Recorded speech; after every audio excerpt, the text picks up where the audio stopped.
عزیزان محترم، انسان جتنی محنت کرتا ہے اس کے مطابق اللہ اس کو اس کا صلہ دیتا ہے۔ انسان دنیا کے اندر ہر قسم کی محنت میں لگا ہوا ہے، کوئی اچھی محنت میں لگا ہوا ہے، کوئی بری محنت میں لگا ہوا ہے۔ یہ تقسیم ہے اللہ کی طرف سے۔ دنیاوی محنت تو ہم سب کو سمجھ آتی ہے، آپ علیہ الصلوۃ والسلام کے احادیث مبارکہ کے مطابق کہ جو چیز اللہ سے دور کر دے، جو چیز انسان کو اللہ سے دور کر دے وہ دنیا ہے۔ دینی محنت کئی شعبے ہیں، بعض احادیث میں بہت سارے جو ہے وہ شعبے بیان کیے گئے ہیں، جیسے ایک حدیث مبارکہ کے اندر آتا ہے روایت ابو ہریرہ رضی اللہ تعالیٰ عنہ کے، ایمان کے اللہ پاک نے 70 سے زائد شعبے بنائے ہوئے ہیں۔ افضلها، ان میں سے جو سب سے افضل ہے وہ قول لا الہ الا اللہ ہے، اور اس میں جو سب سے ادنا ہے وہ راستے سے کسی موذی چیز کو دور کر دینا، راستے سے کسی موذی چیز کو، کسی اذیت والی چیز کو دور کر دینا، یہ بھی ایک ایمان کا حصہ ہے۔ پھر آخر میں آپ علیہ الصلوۃ والسلام نے ارشاد فرمایا حیا یہ ایمان کا شعبہ ہے۔ 3 باتیں ہوئی، کلمہ طیبہ کہنا لا الہ الا اللہ، دوسری بات راستے سے ادنا جو حصہ ہے وہ راستے سے کسی ایذا پہنچانے والی چیز کو، کانٹا ہو، کچرا ہو، یا کسی جو حساس آدمی ہے اس کو تکلیف نہ ہو اس لیے کوئی بدبودار چیز ہے اس کو ایک طرف میں رکھ دیا۔ اور سب سے جو آپ علیہ الصلوۃ والسلام نے ارشاد فرمایا کہ حیا شعبہ ایمان کا ایک شعبہ ہے۔ تو دین اور دنیا یہ ایک طرح سے دیکھا جائے ایک چیز ہے، اور دوسری طرح سے دیکھا جائے تو یہ الگ الگ چیزیں۔ اب بات یہ ہے کہ ہم کتنا سمجھیں، ہم اس بات کو سمجھے کتنا ہے کہ دین اور دنیا الگ نہیں ہے، ایک ہی چیز ہے، اور کتنا سمجھے کہ دین اور دنیا الگ چیز ہے، ایک چیز نہیں ہے۔ ہر وہ چیز جو اللہ سے دور کر دیتی ہے، اولاد ہو، بیوی ہو، پیسہ ہو، دولت ہو، فقر ہو، آپ علیہ الصلوۃ والسلام نے فقر سے پناہ مانگی ہے، اور ایک جگہ فرمایا کہ فقر میری چادر ہے، فقیری میری چادر ہے۔ تو اس لیے عزیزان محترم یہ باتیں سمجھنے کی ہے کہ اللہ تعالیٰ کی تقسیم ہے کہ ہم کس راستے پر چل رہے ہیں۔ دین کی آشنائی، دین کا اپنے اندر سما دینا یہ بہت بڑی نعمت ہے۔ اب دین کے اللہ پاک نے کتنے سارے شعبے بنائے ہوئے ہیں، کتنے سارے شعبے ہیں۔ نماز پڑھنا دین کا حصہ ہے، نماز کی دعوت دینا یہ بھی دین کا حصہ ہے۔ کلمہ طیبہ پڑھنا، افضل و قول لا الہ الا اللہ کا کہنا، یہ افضل اللہ کے نبی صلی اللہ علیہ وسلم نے افضل بتایا ہے۔ اور اس کے بعد نماز پڑھنا، نماز کی دعوت دینا، خود بھی ہر برے کام سے بچنا، دوسروں کو اس بات کی دعوت دینا، یہ دین کا شعبہ ہے۔ یہ سارے شعب ہیں، یہ کوئی مختلف چیزیں نہیں ہیں۔ اور سب سے اعلیٰ، افضل، برتر وہ کیا چیز ہے؟ الجہاد فی سبیل اللہ، کہ جہاد خود بھی کرنا، خود بھی اس کا جذبہ ہو، دوسروں کو بھی اس کی دعوت دینا، یہ جہاد اکبر ہے۔ ہم کتابیں اٹھا کر دیکھیں، سیرت کی کتابیں اٹھا کر دیکھیں، صحابہ کرام نے جب بھی جنگ لڑی ہے وہ دفاعی جنگ لڑی ہے، حملہ خود نہیں کیا انہوں نے، دفاع میں جو جنگ لڑی ہے اس کے مطابق جہاد کیا۔ بہرحال دین کے بہت سارے حصے ہیں، شعبے ہیں۔ کوئی دنیا کی محنت میں لگا ہوا ہے، اللہ کو بھول چکا ہے، کوئی دین کی محنت میں لگا ہوا ہے، اللہ اس کو دنیا بھی دے رہا اور آخرت بھی اس کے نصیب میں ہوگا۔ اللہ نے قرآن مجید میں یہ فرما دیا ہے، اور یہ اٹل فیصلہ ہے کہ جو دنیا کی محنت میں لگا رہے گا ہم اس کو دنیا میں سے کچھ دے دیں گے، اور جو آخرت کی محنت میں لگے گا اس کو ہم دنیا بھی دیں گے اور آخرت میں بھی اس کا حصہ ہے۔ یہ خوش قسمت لوگ ہیں۔ سارا کھیل دل کا ہے کہ دل کی یہ جو معذور آنکھیں یہ کھل جائے، تب جا کے ہمیں پتہ چلے گا کہ ہمارا دوست کون ہے اور ہمارا دشمن کون ہے۔ جس کو اللہ نے کھلم کھلا دشمن کہا، شیطان اور اس کے پجاری، یہ اللہ کے اور اللہ کے بندوں کے سخت ترین دشمن ہیں۔ تو اس لیے عزیزان محترم ہم اور آپ اپنے آپ کو سمجھیں کہ اللہ ہم سے چاہتا کیا ہے۔ افضل و قول لا الہ الا اللہ، سب سے بہترین محنت، سب سے پہلی محنت۔ اور دوسری بات کہ بندہ جتنا بھی اوپر ہو جائے، جتنا اونچا ہو، اللہ کی نعمتوں کا کفران نہ کرے، اللہ کو بھولے نہ، جتنا نیچے ہو جائے، جتنا فقر کے اندر گھیرا ہوا ہو۔ پہلے میں نبی آپ کو بتایا کہ اللہ کے نبی صلی اللہ علیہ وسلم نے کیا ارشاد فرمایا، اللہم انی اعوذ بک من الکفر والفقر. آپ علیہ السلام نبی ہیں، آپ علیہ السلام معصوم ہیں. بالفرض اللہ نے فرمایا اگر گناہ ہو بھی گئے، ہوتے نہیں ہیں، انبیاء معصوم ہیں، بالفرض اگر گناہ ہو بھی گئے تو اللہ نے معاف کر دیا. لیغفر لک اللہ ما تقدم من ذنبک وما تاخر. یہ دل جو معذور ہو چکا ہے، اندھا ہو چکا ہے، اس کو جگانا ہے. اللہ کے حکموں کو، نبی پاک صلی اللہ علیہ وسلم کے مبارک طریقوں پر چلنے کے لیے اس کو سکھانا ہے. ہم بالکل صحیح نہیں چل رہے ہیں. ظہر الفساد فی البر والبحر بما کسبت ایدی الناس. اللہ واضح طور پر فرما رہے ہیں یہ خشکی پر اور تری پر جتنے بھی فساد ہو رہے ہیں یہ سارے کے سارے لوگوں کے ہاتھوں ہیں، اپنے ہاتھوں سے ہو رہے ہیں. اعمالکم اعمالکم، جیسے اعمال کرو گے ویسے تم پر بادشاہ بٹھائے جائیں گے. تو یہ اللہ کا اس میں کوئی قصور نہیں ہے کہ ہم اللہ کو دوش دے رہے ہیں کہ اللہ یہ تیرا کیا دھرا ہے، یہ ہمارا کیا دھرا ہے. ہم اوپر آسمان میں پھول پھینکیں گے، پھول ہمارے اوپر آئیں گے، اینٹ پھینکیں گے، اینٹ واپس ہمارے سر پر لگے گی. یہ اعمال ہیں. اعمال کی درستگی یہ بہت ضروری ہے. اعمال درست نہیں ہوں گے، دل سیدھا نہیں ہوگا، جیسے چل رہے ہیں شتر بے مہار اسی طرح چلتے رہیں گے. یہ تقسیم ہے اللہ کی طرف سے، جس کو اللہ دے دے. من یؤت الحکمت فقد اوتی خیرا کثیرا. جس کو علم سے اللہ پاک نے نواز دیا ہے، اللہ کو پہچان لی ہے. علم کا مطلب ہے جاننا، اللہ کو پہچانا. ہر جگہ پر ایسے قدم رکھے گا، یہ حلال یہ حرام یہ مشتبہ چیزیں، اب یہ بچ کر چل رہا ہے تو پھر اللہ اس کے ساتھ فیصلہ بھی اچھا کرے گا. بہت قریبی دوست ہیں ہمارے، بہت قریبی دوست، بہت قریبی عزیز ہیں ہمارے. ان کا خود یہ بتایا ہوا ہے اور ہماری آنکھوں دیکھا ہے.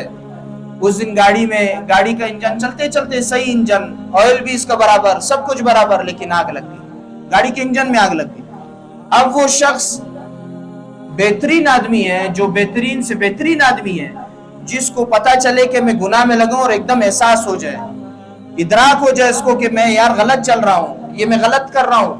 اس بندے کو فوراً ادراک ہوا، کہا یار میں نے اتنا حرام کمایا کہ میں لاکھوں روپے گھر میں لے کے آیا، لیکن کبھی بیٹی بیمار، کبھی بیٹا بیمار، کبھی گھر کے اور مسائل، آج گاڑی کو آگ لگ گئی، ابھی ٹکا بھی نہیں ہے میرے پاس. تو حرام میں اللہ پاک نے کبھی بھی برکت نہیں رکھی بھی. ادراک کا ہو جانا، اللہ کو جان جانا، یہ ہمارے لیے بہترین عمل ہے. دل تو اللہ نے ایک ہی بنایا ہے، دل دو نہیں ہے. اللہ پاک قرآن میں کہتا ہے کہ میں ایک دل نہیں، دو دل نہیں بنایا ایک پیٹ میں، ایک ہی دل بنایا ہے. تو اس ایک دل میں اللہ کو لے کے آنا ہے. جب اللہ بس جائیں گے تو من کان للہ کان اللہ لہو، جو اللہ کا ہو جاتا ہے پھر اللہ اس کے تمام معاملے اپنے ذمے لے لیتے ہیں. صحابہ کرام نے ایسے ہی کیا. ایسے تو نہیں ہے ایک صحابی جو ہے غار کے پاس پیشاب کر رہے اور وہاں سے ایک چوہے کی عادت ہے کہ وہ سونا لے کر اندر جاتا ہے، غار کے اندر چیزیں چھپاتا ہے. اللہ کی مدد یہاں پر دکھائی جا رہی ہے کہ وہ چوہا 1 درہم لایا، 2 سونے کے سکے، 3 سونے کے سکے لا کر ان کے سامنے رکھ دیے. دنیا کو اللہ نے قدموں کے اندر ڈال دیا.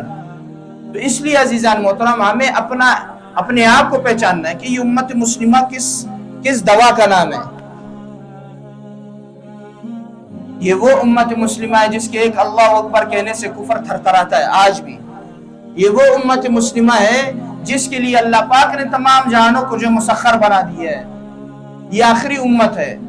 تو حضور علیہ السلام اس امت کے لیے بہت روئے، بڑی قربانیاں دی ہیں.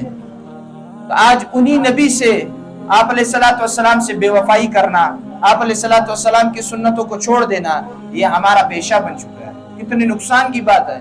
اور اللہ نے پھر دکھایا ظہر الفساد فی البر والبحر بما کسبت ایدی الناس. پھر آگے اللہ فرما رہے لیذیقہم بعض الذی عملوا لعلہم یرجعون. زمین پر فساد ہے تو اس انسان کی وجہ سے، سمندری نظام میں فساد ہے تو اس انسان کے اپنے ہاتھوں کی وجہ سے.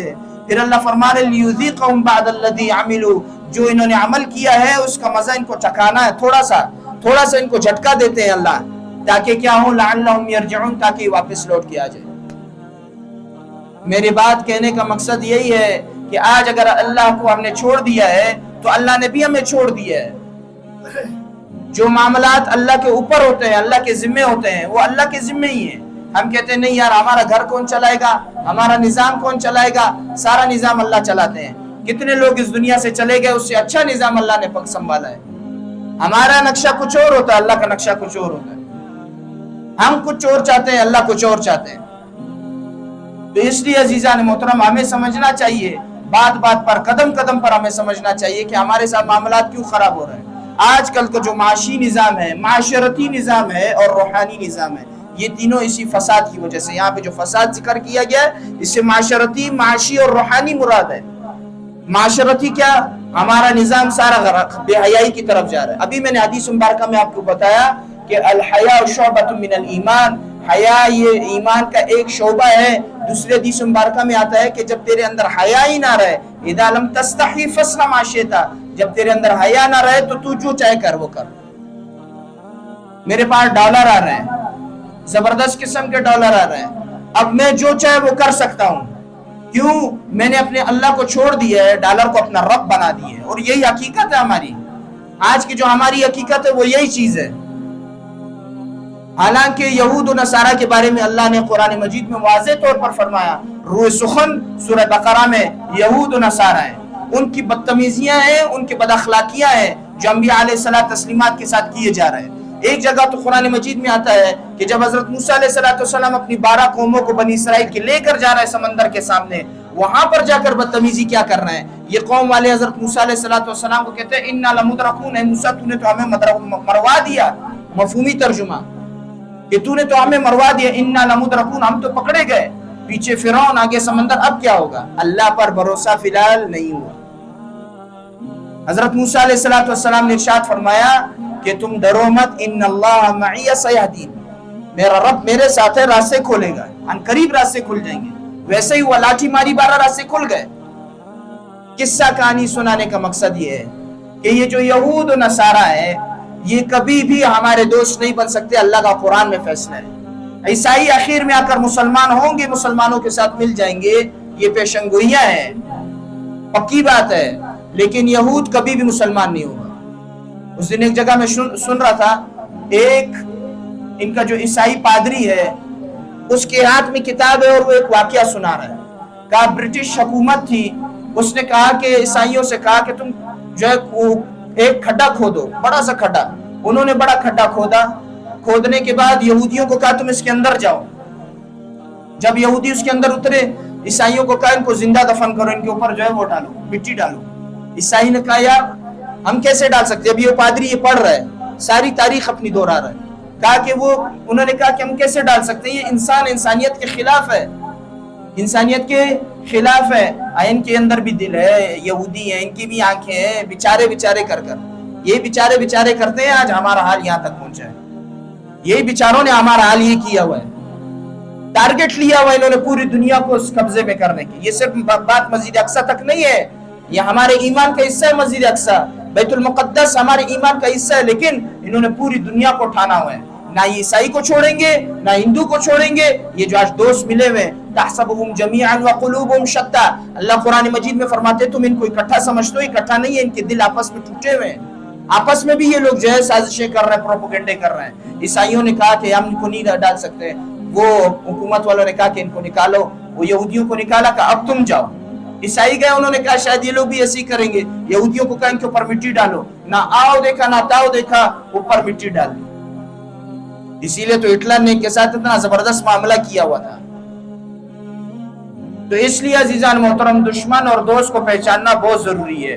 یہ شیاطین ہیں، شیاطین کے چیلے ہیں، یہ کبھی ہمارے دوست بن نہیں سکتے. کم از کم دل میں اتنا یہ بار بار ہر جمعے کوئی بات کرتا ہوں، ہمارے دل میں یہود کے لیے تو کچھ بغض ہو. ابھی ایک اور نیا ٹرینڈ چلا ہے سوشل میڈیا پر، ایک سوشا چلا ہے اور سرعام چلا ہے. ایک تو ہمارے پاکستان میں ماشاءاللہ یہ قرضے والی جو بات ہے یہ بہت زیادہ چل رہی ہے.